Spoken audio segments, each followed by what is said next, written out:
Great job, Jerry. I just tear up a speech right now. Good job.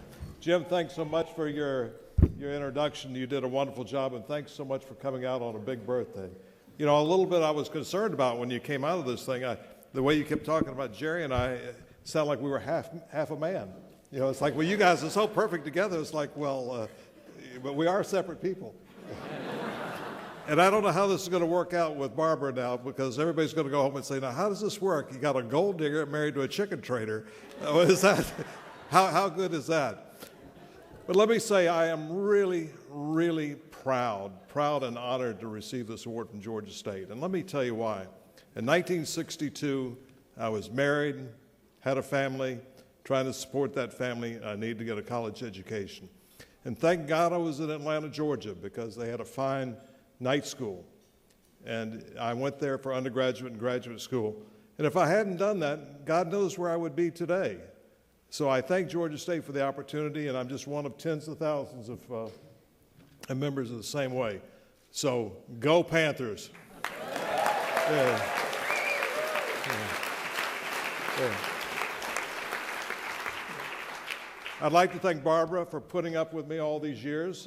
Maybe the business had something to do with it, but thanks for putting up with me and for all your support. And for my children, please, thank you for, not worrying about the missed birthdays and the parties and that type of thing.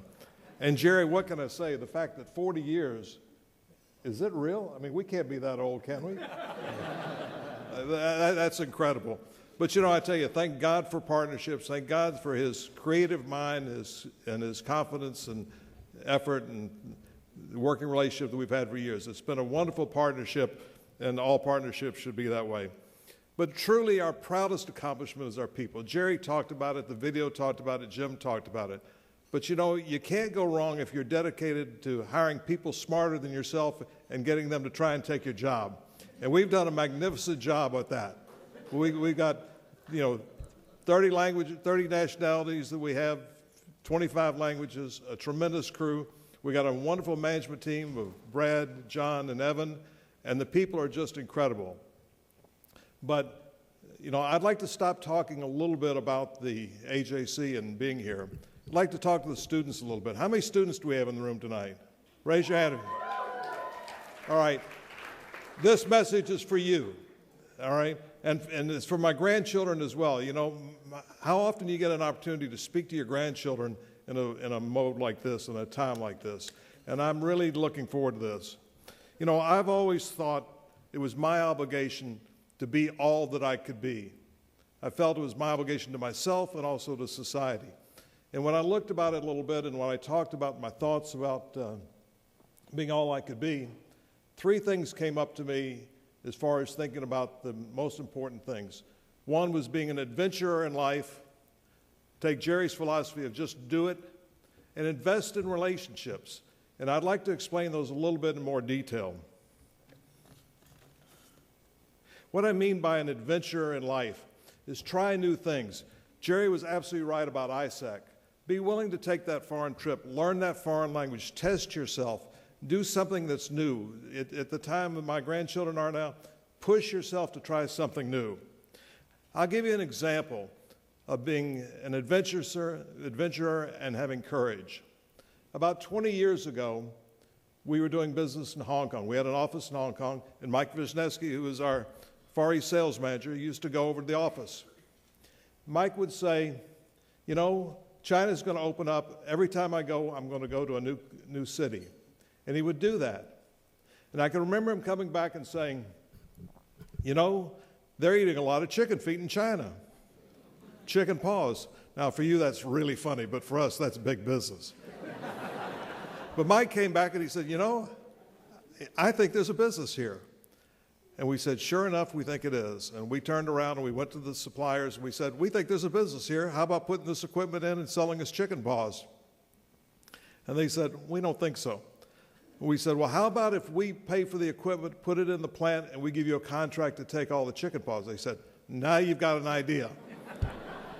Well, it worked out beautifully, and I want to tell you, today that business of the chicken paws to China is a $500 million a year business, not for us, but for the United States. And it's even more around the world. Now, that's the adventuresome part.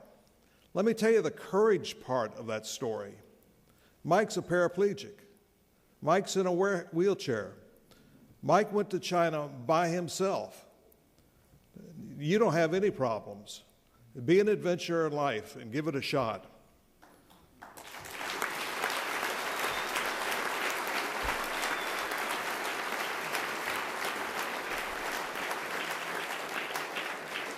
The other part of the story that I want to mention to you is embrace the new. New is important. Years ago, and I mean years ago, before most of you were born, I worked at Lockheed. And I worked with a young man that was moved in from Utah. And he said, I'm having real problems. I said, what's the problem? He said, my wife hates Georgia, hates Atlanta. I said, hates Atlanta? How can anybody, I'm a native, how can anybody hate Atlanta? He said, she hates Atlanta because of the trees. I said, you've got to be crazy. The trees? What are you talking about? He said, well, she was from the Mesa area of Utah where there are no trees. And she just couldn't embrace the fact of all these trees. So I implore you students, my grandchildren, embrace the new. Don't be shut off by the old. Embrace the new, your life will be richer. As you saw in the video, we talked about just do it. And that's been our philosophy for a long time. You know, Jerry and I had that philosophy for a long time. He's the one that really kicked me in the butt about just do it. But really what it means is set a goal, just take a lot of action and just do it. And if that doesn't work, try it again and try it again and try it again until it works. We had an example of that in Puerto Rico. Well, this is probably in the 1970s. There was a longshoreman strike going to Puerto Rico on the East Coast. And what that meant basically were all the ports were shut down. Well, 30% of our business was to Puerto Rico, and that meant that we were going to have a significant reduction in revenue. And our competitors said, you know, how do we hunker down? How do we lay off people? What do we do? And Jerry and I said, let's try something different. We went to Miami, we started chartering planes and started flying product to Puerto Rico. Now, back in those days, and Richard Cope, I see you out there, you were right there in the middle of that, babe. It was an amazing situation. Back then, these guys were cowboys. They chartered airplanes. These guys owned their own planes, a DC-6, a DC-8, a 707.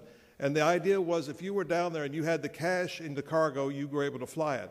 And Jerry and I were down there literally, and Rich Cope was there at the same time. We were literally carrying $20,000, $30,000, $40,000 around in a briefcase and booking airplanes. Today, we'd be arrested as drug dealers. But you know what happened? The amazing thing about the just do it part of it was, at the end of the day, we had the 2 best months we ever had in the history of the company.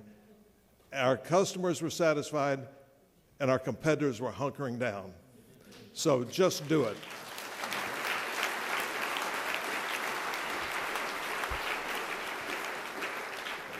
The last piece I want to mention to you is, and this is for all of us, is invest in relationships. And I use the word invest very seriously because it's an investment. Relationships are an investment. Invest in your spouse, invest in your partner, invest in your customers, suppliers, your people. It'll make a difference in your life. You know, why do we have 30 nationalities? Why do we have 25 languages? Why do we have 15 offices?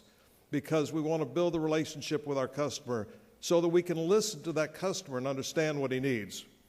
It's been a great benefit to us in our life. So for you, my grandchildren, for our students, in summary, be an adventurer in life, just do it, and invest in a relationship, and you'll be successful, and you will be all that you can be. Thank you so much for this award.